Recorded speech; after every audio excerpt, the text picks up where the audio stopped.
This episode is jam-packed with action, just as expected. As is customary, we will conclude the episode with some pyrotechnics. We will shortly observe the outcome of the XRP to Bitcoin chart. After that, there will be some fireworks that are about to burst. You're going to be astounded when we examine Joe Lubin's wallets and the small con artists themselves. We're going to talk about that Ripple. Since I don't believe I'm missing anything, let's resume our conversation. Let's go. This must be strange stuff I'm doing.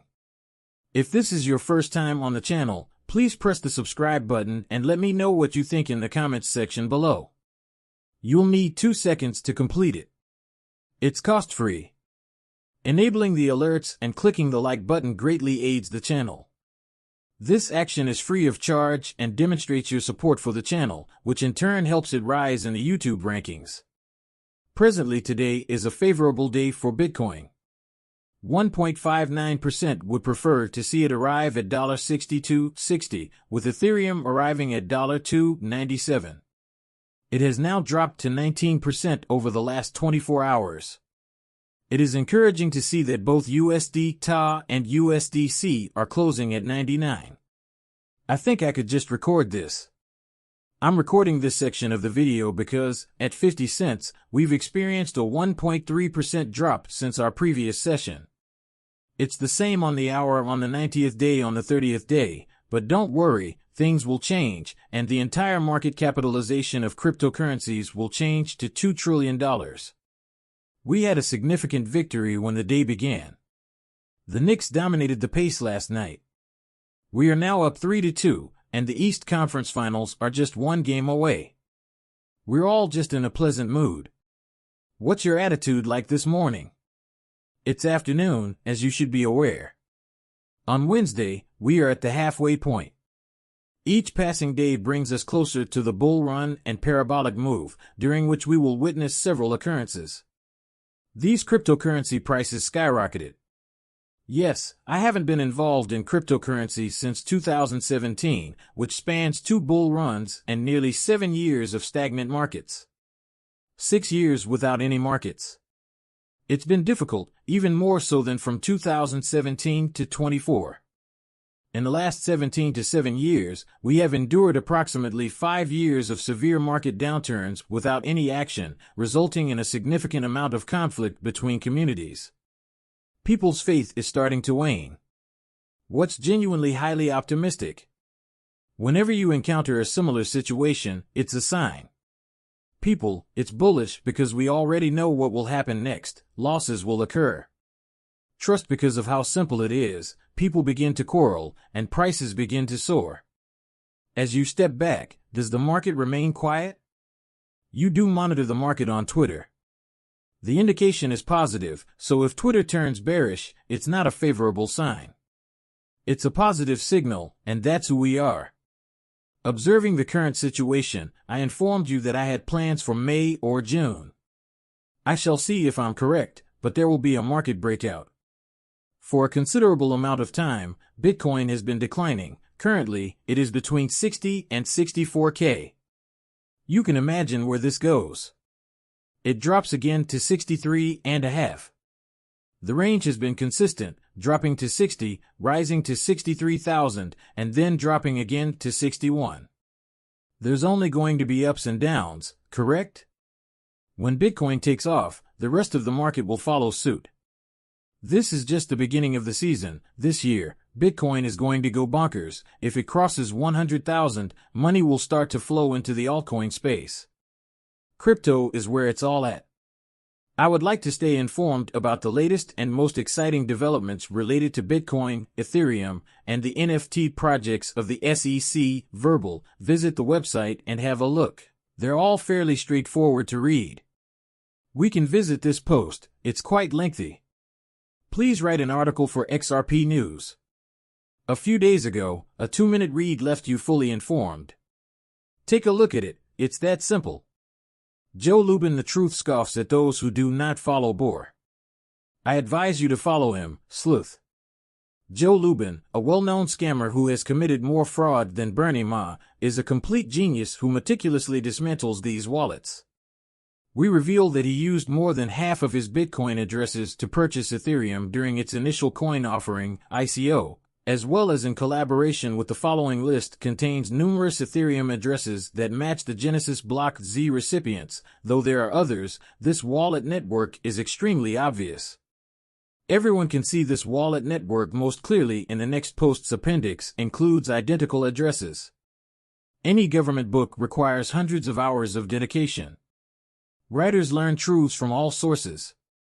They also learn from those who have never given anything back.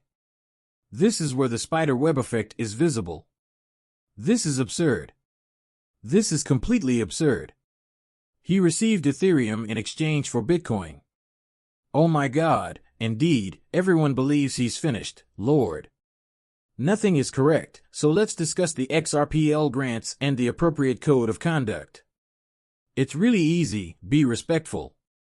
You already know what happens if you don't support the development and communities around you. Hey, we're not going to give you a grant, Ripple says. You're an unfavorable person. Why should we award you a grant when you're not doing anything? Correct, it seemed pretty to me. Basic, I believed it to be the last PRRO. The investor uttered the word listen. It astounds me that showing consideration for the individuals for whom you are requesting financial assistance is a contentious issue. Yes, he is correct. We do live in an upside-down world. I respond, assuming that you must be courteous and pleasant to the people you are requesting money from. I suppose the positive news is that we're seeing that the old bully strategy isn't working. It's time to move on, Chang. People are upset with those who are expanding on the XRP ledger because they aren't receiving payments. Surely, they're attempting to intimidate Ripple with this. They're trying to exert pressure on Ripple while claiming that they are essential. Am I crazy? They don't need people, and yet they're moving chains. Should you not ask someone for money if you were doing so? Similar to a dignified display, music, compassion, I'm not sure. Something seems to be missing for me. Am I absent? I see nothing wrong with something that's here. I concur with this.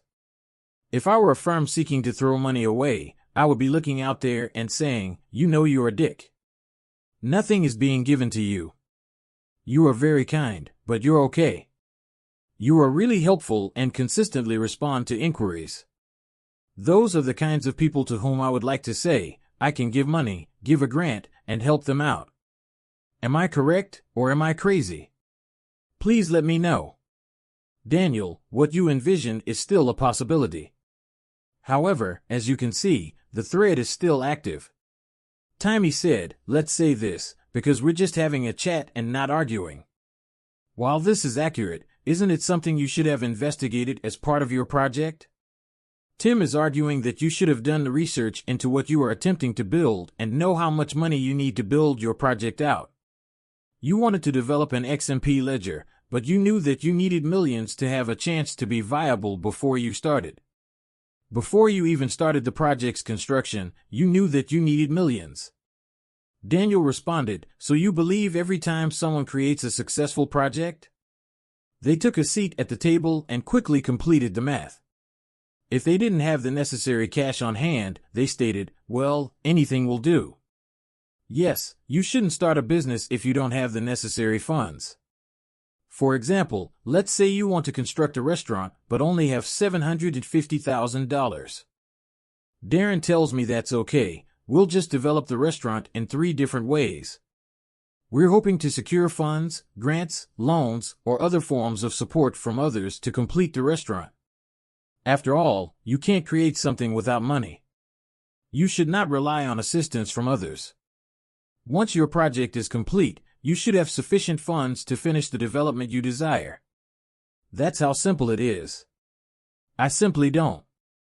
Given that these businesses rely on the XRP ledger and lack the necessary resources to finish their projects, I can empathize with them and refrain from critiquing them. They're screaming and kicking now. And they're trying to transfer to other chains in an attempt to obtain funds to try to scrape up the remaining hundreds of thousands, and even thousands of dollars. They must complete things. Growth, just as you shouldn't have started building a restaurant if you didn't have the necessary funds. You shouldn't have started a project if you were trying to raise money or if you conducted a legal initial coin offering, ICO, and didn't secure enough funds. As this is removed, the value decreases. We'll save this for the next video. Dark Protector, I'm not sure. I may have shown it to you, but I'm unsure. As of now, this is the XRP for Bitcoin. The chart displays the monthly time. You do realize what occurs? We talked about where XRP has to go. We need to have a 6% domination on XRP, and what happens next when it bounces. It's that simple. When XRP reaches 6% dominance, we're looking at anything above $6 XRP. We completed it and we reached the 6% dominating threshold in 2012, but we collapsed right away in 2017. To regain our position, we need to surpass the 6% dominance threshold. The process is straightforward. We pay for double-digit excess. This is how we're going to move away from Bitcoin.